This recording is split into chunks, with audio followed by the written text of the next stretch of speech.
Hello and welcome to a special edition of Abhi Samvad today. Today we have a very special guest, Umang Hutheesing, who is the president and fifth generation of Har Singh's design company and studio from the very same historic location, Jai Singh Bhaini Wadi in Ahmedabad, Gujarat.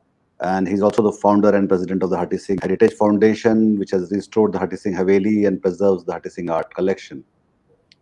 He is in the governing board of Ahmedabad Education Society, managing trustee of Har Singh Visual Arts Center, and he has collaborated with a number of international foundation, Yves Saint Laurent in Paris, National Museum of Bahrain, the Baroque Museum of Mexico, and Miho Museum in Japan, and the Chhatrapati Shivaji Vastu Sangrahalaya in Mumbai, where he has exhibited over 300 pieces showcasing the cultural heritage designed by him from the Har Singh collection. Welcome, Umang. This is such a pleasure. I think I met you last in 2003 when I was working in a newspaper there in your city, Ahmedabad, and you were writing for Bhaskar in those days. So it has been such a long journey, and it's such a delight to because also have you with us because you have been a very integral part of Abir India Foundation, where we kind of bring around lots of young artists and cultural places. Uh, for the people who don't know, I mean, I lived in Ahmedabad and I know about Har Singh, which is one of the best kind of buildings and the family and the philanthropy and a very rich history. Uh, would you tell our audience about a brief history of this five generation thing which has been happening in Ahmedabad and through your family? So, the Hutheesing family has a much longer history than five generations. Its history, written and recorded history, is from the 8th century, just 1200 years. Wow. So, we originally came from Ossia, and my ancestors were the rulers of Ossia and great patrons of art.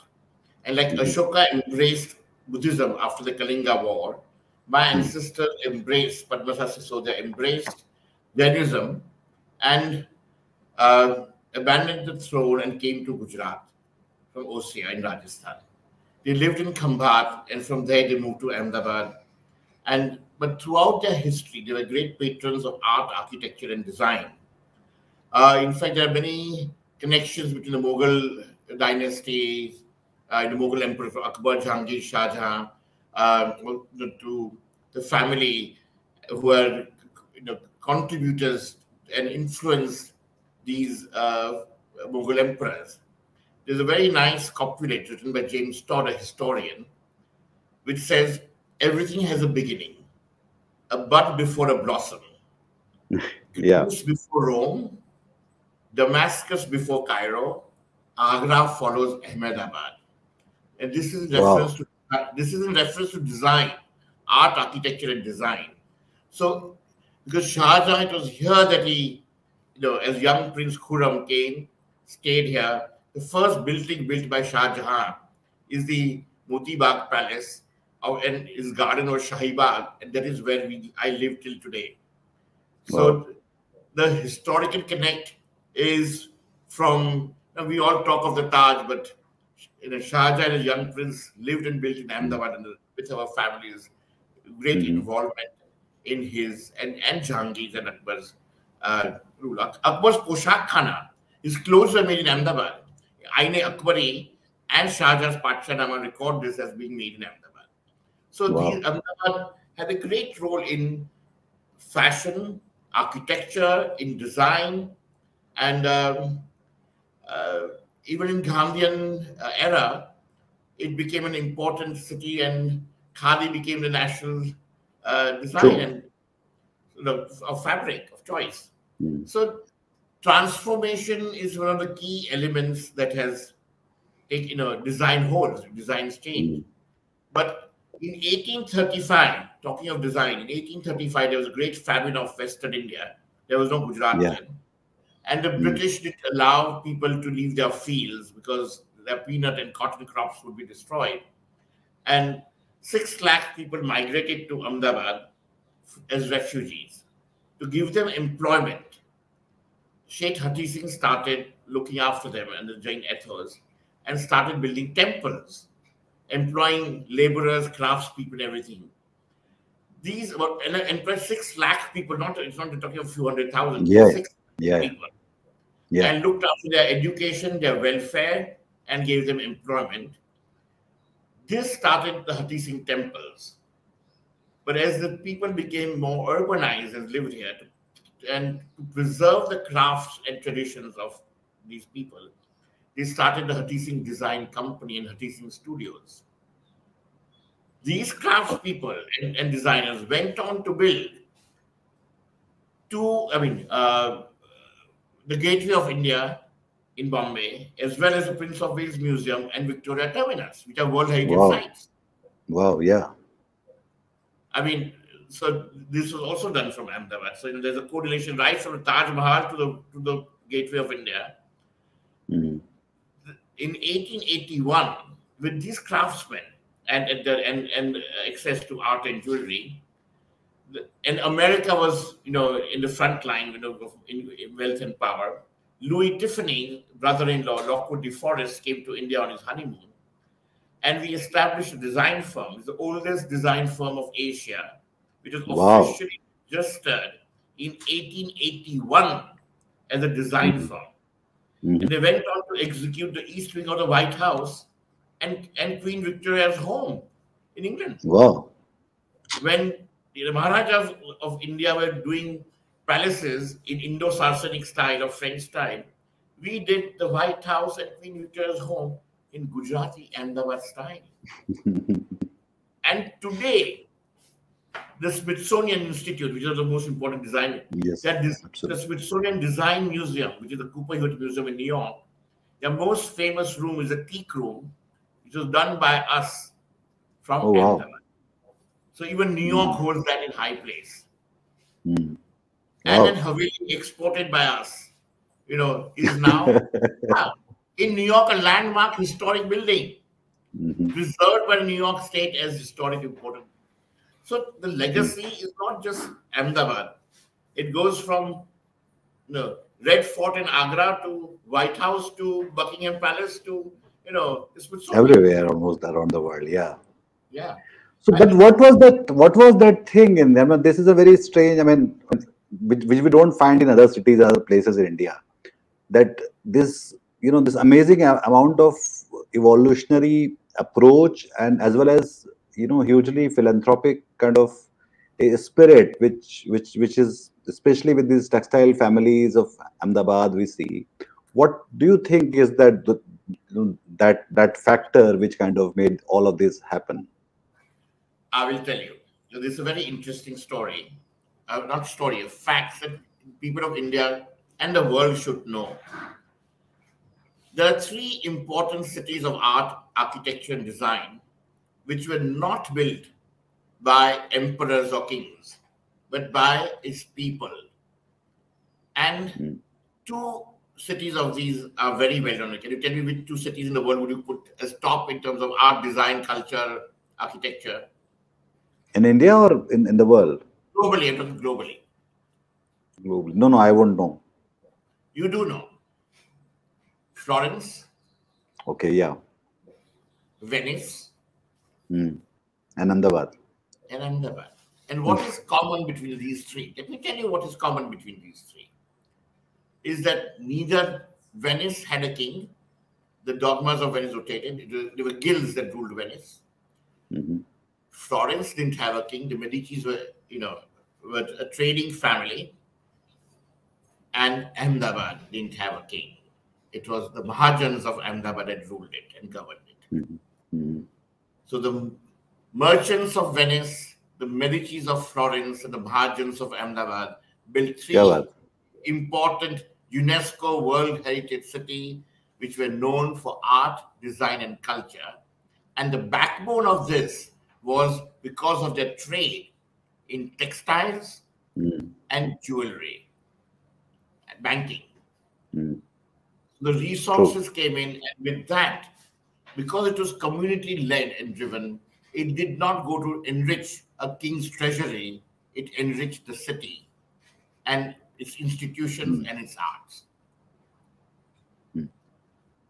But we see lots of, yeah, sure. Please go on. That tradition continues. And therefore, today, Ahmedabad is India's first UNESCO declared World Heritage City. True. Yeah. Before Varanasi, Jaipur, Delhi, or, the entire country. True. And the symbol of UNESCO World Heritage City of Ahmedabad is the Har Singh Temple, which was built during this time frame by the refugees to give them employment. And from that started the design company, which went on to execute these things. In 1881, we started. In 1900, when the Grand Palais was built in Paris to host the World Expo, we are still under British imperial rule. We won 9 gold medals as the finest design firm in the world. Wow. I mean, Ahmedabad, yes, and people don't know that's history. Yeah, I mean, they're not, I think, fully aware about all these, things, and probably that is where and what all you are doing currently, because it must be a huge task to be a custodian of this, inheritance and heritage. How do you manage to balance and and in between find your own kind of niche I will tell you. to work through this? With legacy, and people talk of legacy today. I mean, even Harvard teaches a course on legacy. Legacy is not just privilege. Legacy is responsibility. Absolutely. And that responsibility is learned from childhood. Because we learn as we are growing up. Your grandparents and your parents telling you the stories of each item, where it originates, why it is important, why it should be preserved. Where your responsibility comes even before you. True. Because this belongs not to me, it belongs to the future generations of humanity. Sure. So, and for example, even what is at the back behind me, is a beautiful carved piece. This was shown even at the Paris Expo, and this was even shown at Chhatrapati Shivaji Museum. It has gone to many world museums. It was carved at that time. So, and I'm sitting in the office where 5 generations of Har Singh were sat in, and on the same desk, and not the same chair, because chairs have changed to new. It's on the same desk, same office, same space, space, same studios, same space. But also, I mean, it's not just architecture, even design. I'm talking of design. It was Surottam Har Singh who commissioned Corbusier to build the Atma building. It was, Charles and Ray Ames, and we did a wonderful project together. So it was whether Tiffany or Corbusier and big names, they all collaborated with the Har Singhs. That is the other question which I thought I was going to ask about. Ahmedabad's experiment with different sites of architects and their forms, which again, I mean, you and your family has been part of. So very much, very, very much. See, it was very important to have a global perspective. We have an Indian heart, but a global vision. And that must continue, because that is part of our education. I mean, my grandfather's sisters also, in the 1920s, even the women of our family went to Oxford, Harvard, and my grandfather's one sister did a PhD in social psychology from Zurich University in 1922. Wow. So, I mean, and my great-grandmother had sent a cook from here, and he had a house there. And they taught another Swiss family how to make Gujarati and Indian vegetarian food. And that family is a Hilti family. And that restaurant of Gujarati food still exists from that time till now. Wow. In Zurich. Look at the cultural connections of Absolutely, absolutely. So at that time they had to go by shape, everything had to be sent. There was a young girl going, so a house was set up. And this is pre-independence British time. Yeah. And so when they came back with those with the awareness of, you understand, it was during this time that communication had started. Books were being printed with color, there were new movement of a global integration. I think the first part of integration is the Silk Route, where it started taking Yes. silk from China to Venice, where it was woven into velvets. Mhm. And those velvets were used by the Ottoman emperors and the Mughal kings. I mean, that was international trade and design, True. which in the 19th century became even more powerful with the Industrial Revolution. True. And then the textile thing happened in Ahmedabad, Revolution and then ushers in the whole new era completely changed. Yeah. in world culture, and Ahmedabad became the Manchester of the East. The mills were here. And with that level of exposure and movement of looking forward from, to creating industrial wealth, Mm. also came in creating new experiences and dialogues in art and design. True. Because industrial products are also designed. Absolutely. And therefore, NID was set up, under the Ministry of Industries to create designers for India's industry. So it was very forward thinking that Absolutely. Amazingly forward. Yeah. if we In want to all get into the the revolution, we have to be able to design products for the industry.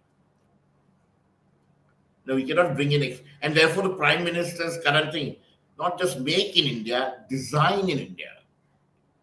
yeah. So this is what we believed in, and therefore, it's wonderful that throughout our time and thing, we have always focused on not just the production but design.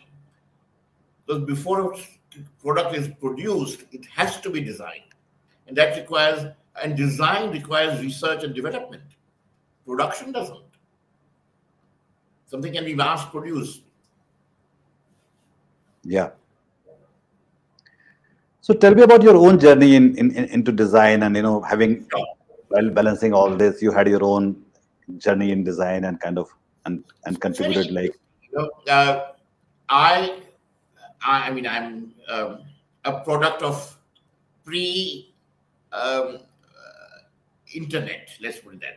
Pre-email and internet. As a young We are all like we are like digital converts, not digital natives. Yeah. Exactly. So I went to America to study in 1984, and I, did my undergraduate there at Babson.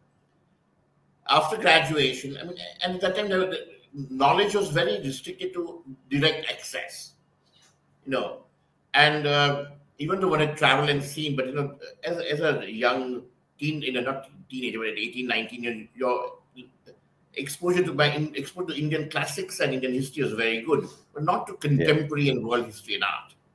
I knew True. little, but not much. So over there, my godfather, Anand Sarabhai, my uncle and godfather, he was living there. And he was an amazing man, and he was exposed to wonderful people of art.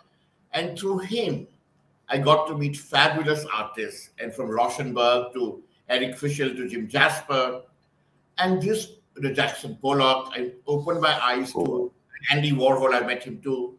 So David Hockney. I've spent quality time with all these leading artists in their studios. So it has given me, I've been in Santa Fe, in Southampton, in East Hampton. Every summer I've been staying with Anand, and his partner, Linda Benclis, herself is a great sculptor. And she did the sculpture for the Seoul Olympics in 1988. So this was my exposure to the world of international art and design. And then bringing it full circle, and then after graduation from Boston, I lived in New York. And because of our association with the Metropolitan Museum and the Smithsonian, which was done more than 150 years before I was born, my relationship with the directors and the curators there, because they wanted to know more about, because their collection was even before they had come in. So together we explored and researched a lot of the products in their collection that was gifted by my family. Wow. And that brought us into a great dialogue of European art, Indian art, European design, Indian design, and how we all sort of at the end of the day want beautiful things, but beauty is different in different cultures. Sure. So that taught me a lot. My years in New York, did my master's in Japan, and I also trained under Harry Winston for jewelry. I interned with David Hockney for art. I worked as an apprentice with Rauschenberg. I did all these sort of things, which gave me exposure to contemporary art. I used to go to the MoMA and the Met.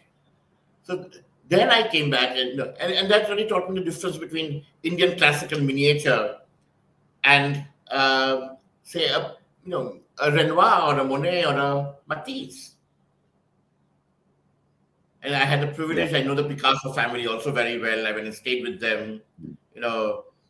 Understood Picasso's journey from classical art. I mean, people think that one can do any abstract art and say it's art. No, it's not true. Even Picasso and all these artists are great masters of classical art. And only when they mastered that, could they create something, a new language. True. A new language in art. But it was also with a great focus. So, for example, Picasso's Cubism started from his understanding of the structure of an African mask, which Matisse was having. And it's a great story how things evolve.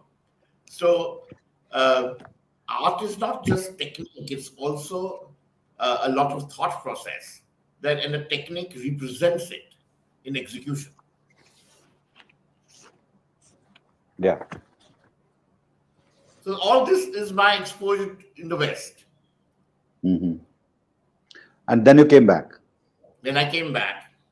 Of course, like I said, my heart is very Indian. So, like the migratory bird, I may go anywhere and create, when the winters come or things, but I always come back home.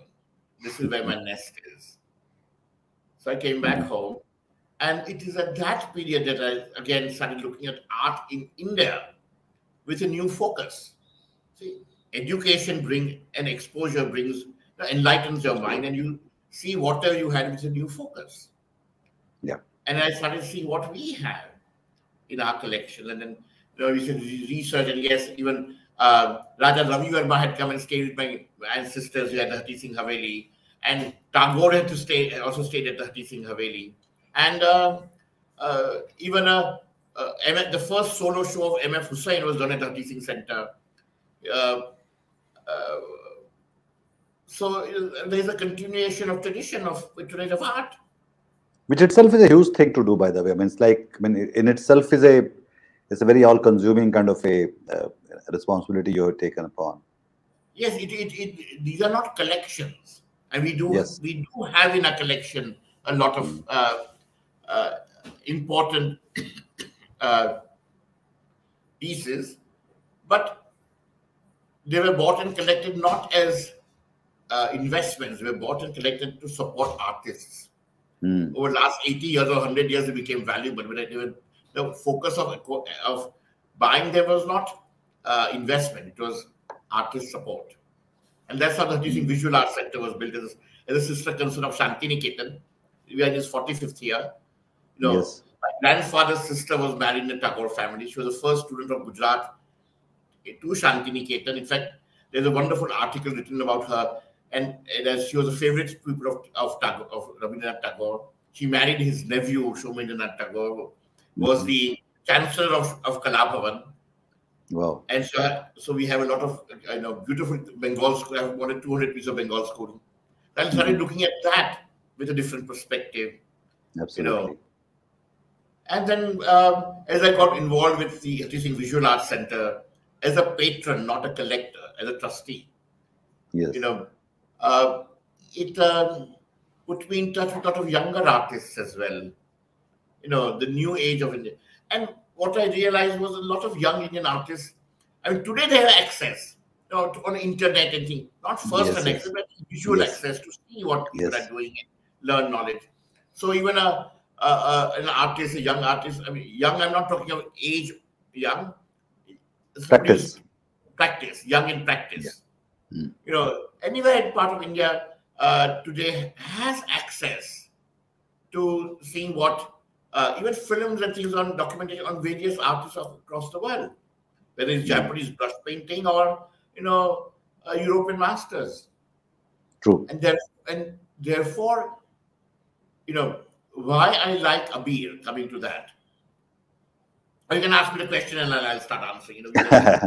I will first ask about the 45 years of your visual art center, because that's something in itself is a great journey, and you have been part of this, majorly in a big way. Art also has changed through these years, and you have seen. I mean, even before you in your family, and then your exposure to the world, and then in India and Hussain Saab and all this happening. So if you can run us through these 45 years of your, and this is a celebratory kind of a moment for the Visual Art Center, and it's a great journey. So when the Visual Arts Center opened, the building was built by Doshi, who won the prize. It's part of the sort of architecture campus. It works under the auspices of Ahmedabad Education Society, on which I'm also a governing member on the. Yes. But it has so many institutes. For example, Hussain Doshi Gufa is also built right next to us. Yes. I mean, it is designed by them, but it's on our land. Yes. And the first solo exhibition of M.F. Hussain was done at the Har Singh Center. It opened. I mean, when the museum opened, the gallery opened. I mean, it's not a gallery; it's an institution. It's like people. Yes. With Tagore paintings, and then the Hussain show, there's done a Razar show, there's done a, so even the progressive artist group. All these new greats are there, have been kind of. And many of them used to come there and do work. So I have seen that from that childhood. In fact, when the center opened, the visual opening event, there was a play. Beside the art, there's a play called on Gandhari. From the Mahabharata on Gandhari. Okay. Wow. And the sets, there were 2 sets on the campus made. And both of them, the background of Gandhari, Mahabharata, was painted, like I think it was 8 foot by 12 feet or 15 feet, painted by M.F. Hussain. The sets were made by M.F. Hussain. Wow. So many, today we say, I have a painting by M.F. Hussain. Recently, we have a building and a few sets. Yeah. Yes. And that's how we started. And he was doing posters for films, so he did the sets for us at that time. Then we did his first solo exhibition. The rest is history. The rest is history. Similarly, Shanti Niketan was also supported by the Har Singh support. I'm still on the Har Singh Tagore Trust, and that is also history. It's such a rich chapter. It's not. They are not chapters. They are like, each thing is a book in itself to my mind. Yeah. Yeah. So each one. I have wonderful collection. So when the Ajanta caves, and discovered, and Nandlal Bose led a huge team from Kalabhavan to Ajanta caves and did fantastic paintings of the Ajanta. Understand, this was an early period when most Indians also had not seen Ajanta paintings. And Kalabhavan, Nandlal Bose took the entire Ajanta collection is with us, including vases painted by Nandlal Bose. Wow. I have 40 vases painted by Nandlal Bose.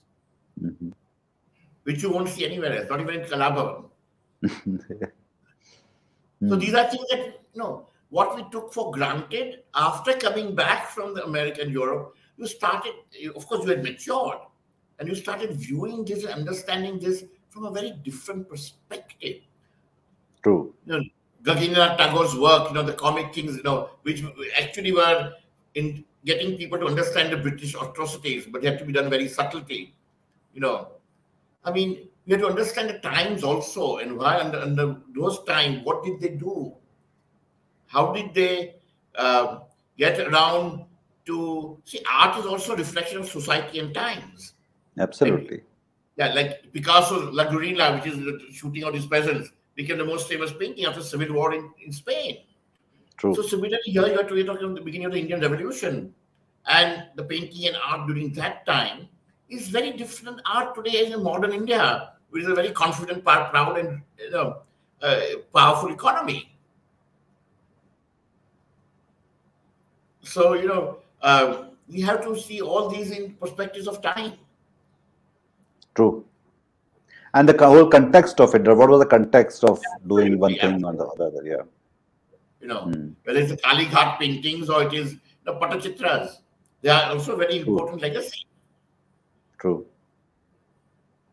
And I think they also, see, I've also observed one thing, world over, when a country, last 200 years, Europe has ruled the world.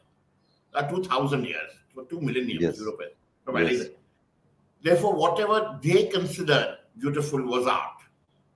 The other thing were native things. It's a country of 1.4 billion people. We are not native. And our architecture is not vernacular. Yes, classical, definitely. Traditional. Yes. We had to get rid of those words, vernacular, ethnicity, bullshit. That's what the British called us because they ruled us. Rishi Sunak doesn't call King Charles native king. Yeah. And so much of it actually predates them because so much of it's older than they have been. Like, if you go to South and the amazing the temples and the architecture in Rajasthan and this area. We as a nation grows economically and in its education and larger vision, it becomes more confident. It's people. There's always there, and then they become proud owners and custodians of their culture. And that then creates art that is reflective of a nation. Today, why did progressive artist group, you heard the word progressive artist group, create their hero was Picasso? Because Europe celebrated Picasso and they wanted to be progressive. So it had to be from Europe. It could not be anything of India because it was already rooted. True. So if we don't understand these things, we will get confused. I think it's also very helpful to be that, to be an insider from outside and, so you see the other world and then you come back and then probably. We don't teach Indian art history in our schools. In India, art, contemporary, which is a contemporary art, starts from Picasso. And that's where the progressive artist group started from. Cubism and, those motors. Young artists don't know where Cubism, how did Picasso think of Cubism? That they don't know. So here we have many artists running around doing abstract things with no origin. It is an indirect, subconscious imitation of something they have seen, but cannot explain. I don't know if it's a daydream or a nightmare. The other thing is one question I was talking to Jay Jaitley the other day, and we were talking about how crafts, especially because you work with textile as well, and then you also deal with the art thing and the craft, and in between the artisans and the design people. I also translated T.M. Krishna's book on Sebastian and Sons, which is like about people who make mridang and people who play mridang. So there's the craft and the art again. So this very complex kind of relationship, and you are somewhere in between of these two, the art, the craft, artisans, and then the art thing. And I do paint. How does it? I paint. Of course. Of course, I do. But I'm just saying that primarily, we see you as a design person with huge things in textile. So that's why this question coming from. Let me tell you. If you ask most young people, who is the current head of ISRO, or who is the most important engineers or scientists, and they contribute largely to our growth and well-being, or who invented the vaccine, they won't know. But you ask them even a name of a B-grade TV star or a C-grade designer, they will know. Yeah. Because we glorify the wrong things. True. Media glorifies the wrong things and the youth lap it up. There's a time, say 50 years ago, when every young child, the parents' aspiration was that he studied to be an engineer or a doctor or join a government service. Today's young aspiration wants to be, Indian Idol. Yeah. Yeah. They want to be influencers on internet. Exactly. Influence who and what. So I'm not downgrading them. I just don't understand it. My learning capacities are limited. I'm an old fossil from an old school. You are not. Come on. You are still so contemporary, so relevant, and so forward-looking. I mean, that's the other thing about your family and all the philanthropists of Ahmedabad, that they were all so forward-looking as against maybe other cities of India. There was, I mean, right from what all they kind of came up with, management and space technology and design and so much of public interest stuff. Yes, I mean, when we think of it, India became a nation from Ahmedabad. Sabarmati Ashram is built here. Yes. And the Dandi March started from here, where Gandhi said, I will not return till I get Swaraj. True. From there to whether Indira Gandhi, who, lived with the Har Singhs for a long period. My buddy Dadi was Nehru's real sister. Yes. Rajiv Gandhi is born in our house. From there to Narendra Modi addressing the nation first from the Har Singh Haveli and from Ahmedabad. Ahmedabad has played a very important role absolutely in shaping India. And therefore, IIM, NID, School of Architecture, ISRO, the family with the vision that we are not just going to build a company, we are going to build a country. Yeah. Supported the vision of our leaders, political leaders. That and without being romantic, the thing is, it's always a pragmatic approach here. Not supported the vision of our leaders, gave the vision and got support from the political leaders because we were connected and built these in Ahmedabad.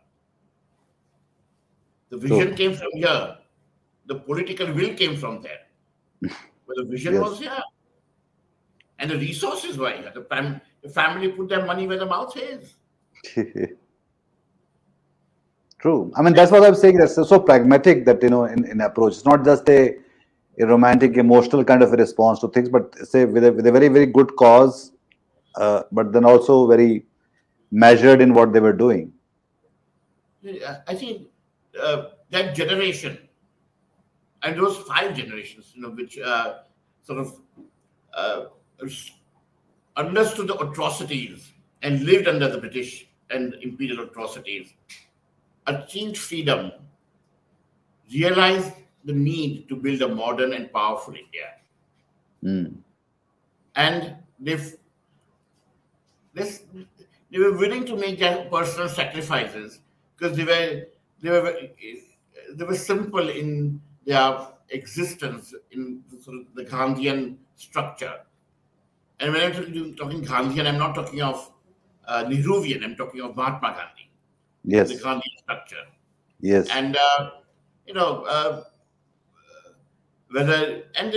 so we are not a political family, whether it was even Morarji Desai or it was L.K. Advani or it was, they supported everybody and people forget. Most of the politically powerful have been elected from Gujarat. Even right now, Jai Shankar, or Foreign Secretary, or Narendra Modi, or Home, are all Gujarat. Jai Shankar just got Rajya Sabha seat from Gujarat. Ahmed Patel, Gujarat. So there is Congress or BJP. The backbone of visionary support came from Gujarat. Tell us about your, I mean, politics is a kind of a very complex subject, and Abir Pothi is largely.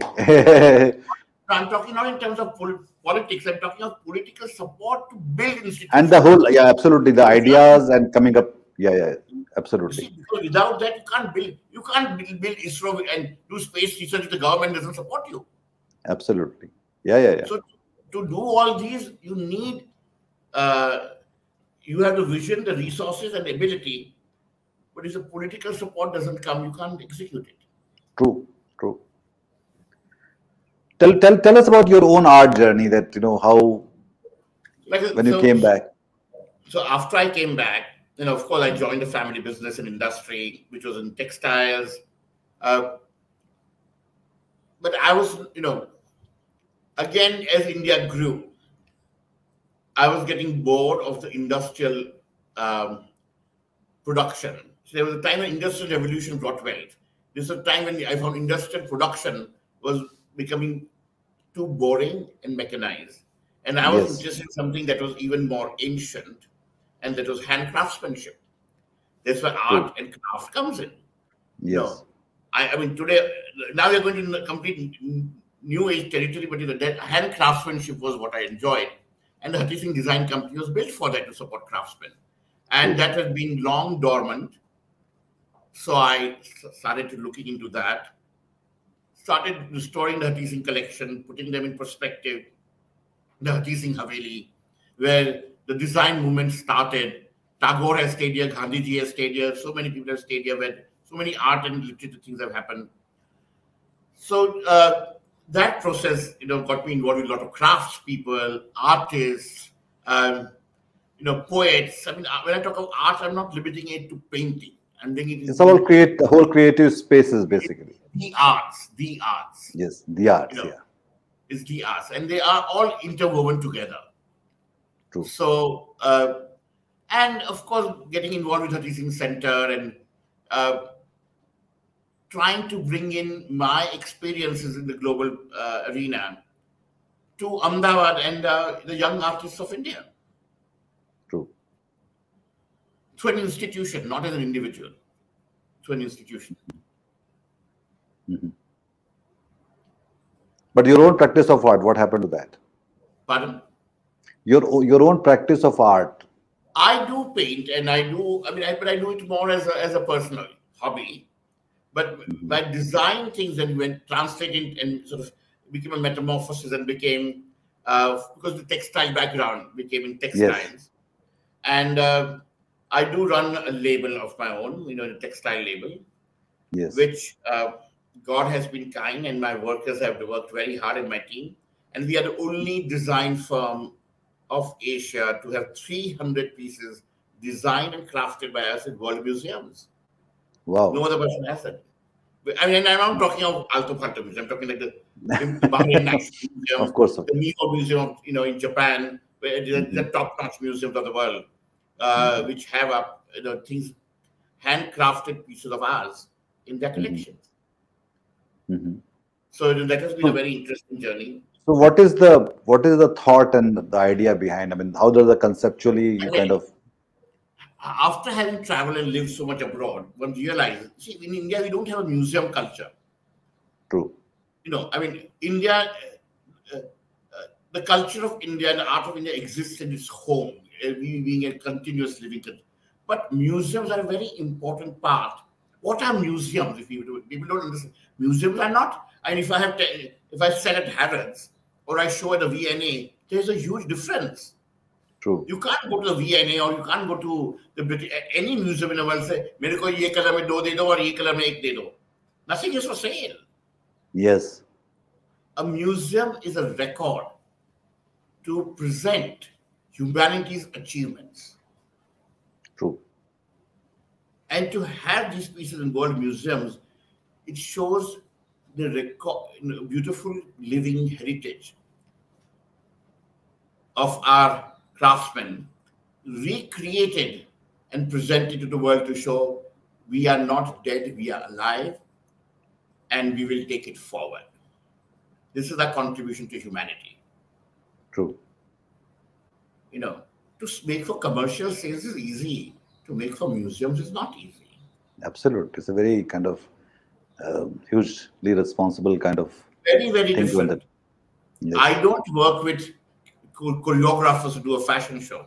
I work with museum curators to make a collection that they proudly present in their museums. Mhm. It's different.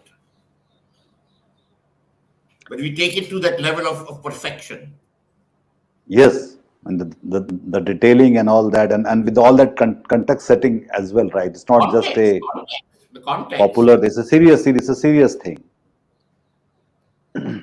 You have been part of ABIR as our jury, and you've been a great support in helping us, with your space for organizing our annual show for ABIR India. So, what is your perspective about ABIR? Because this is going to be especially useful because lots of our artists are young artists; they are emerging, and to have somebody like you to kind of give them a perspective would be very, very helpful.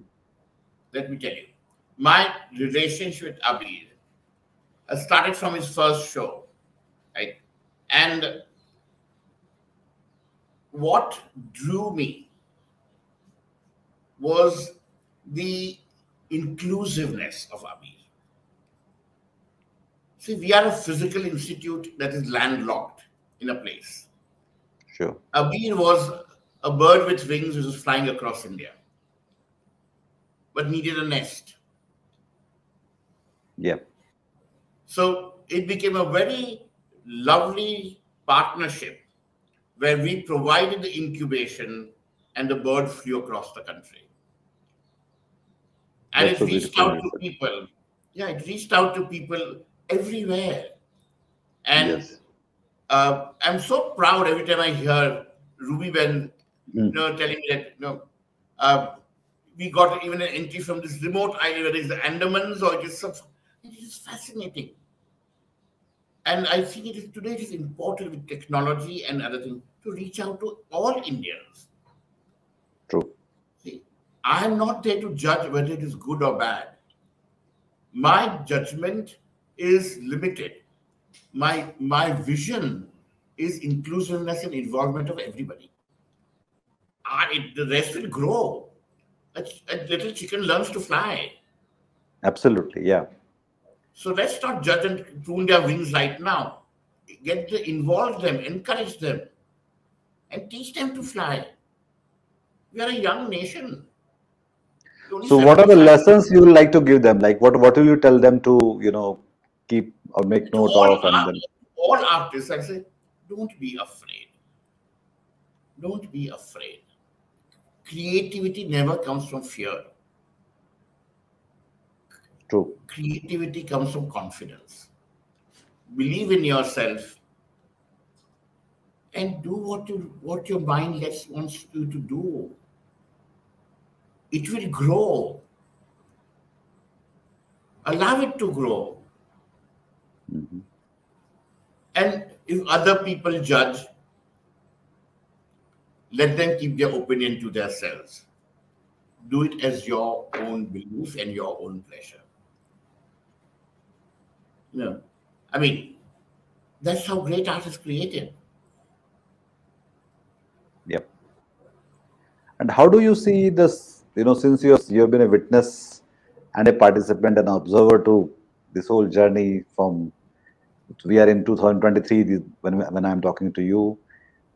45 years of Visual Arts Center, and before that you had a great heritage and inheritance. How do you see the art journey of India going towards? I mean, what is your take on it?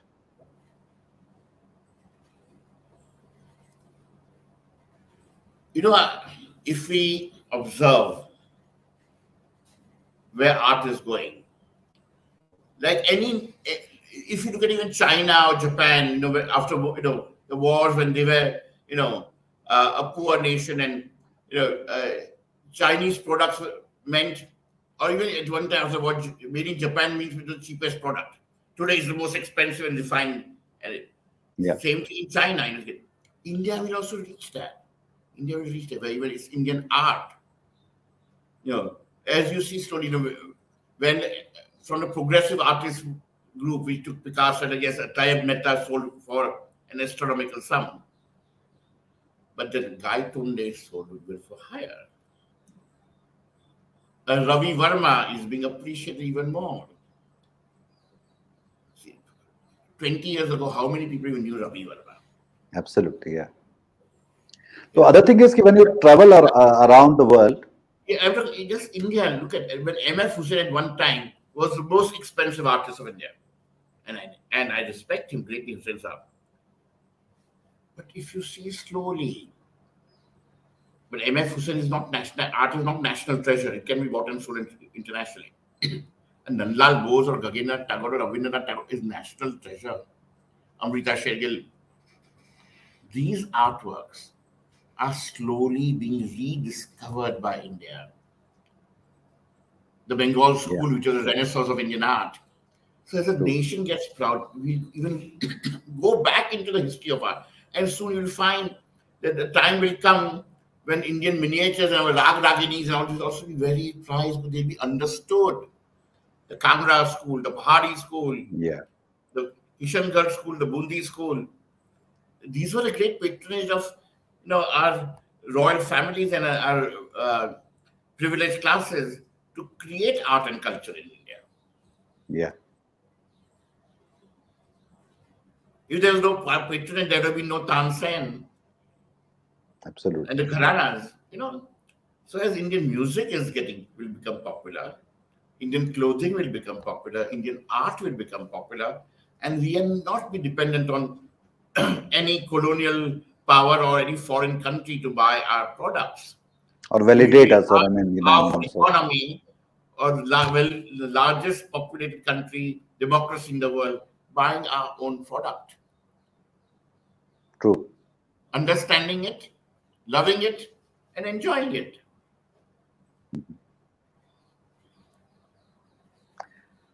Thank you. I think we have had a great conversation with you, and it has been very, very enriching. I mean, amazing anecdotes and nuggets from your own history and past, and the vast history and past, and their contribution, and also just running this fabulous design company, which is like I think the oldest in Asia, you said, and then being connected with the art world and design world. Thank you so much, Umang Hutheesing, and we will be. Can I just say one more thing? Sure. I'm very happy and proud of Ruby Ben, a very humble and charming lady, to have created Abir with her passion and patronage. She herself is an artist, has done beautiful work with natural dye, and she as an artist has not just focused on promoting herself, but taking India and the young art, I'm not using the word young, is not, the artists of India on a larger platform. So I must give her a great applause and a great sense of appreciation. That means so much to us, and I'm sure for Ruby as well. Yeah. Thank you so much, Umang, and we'll be in touch. Listen to this. Please don't create art with fear. Create with passion and take the country forward. Conviction, belief, and authenticity. Absolutely. Yep. Thank you. Thank you so much.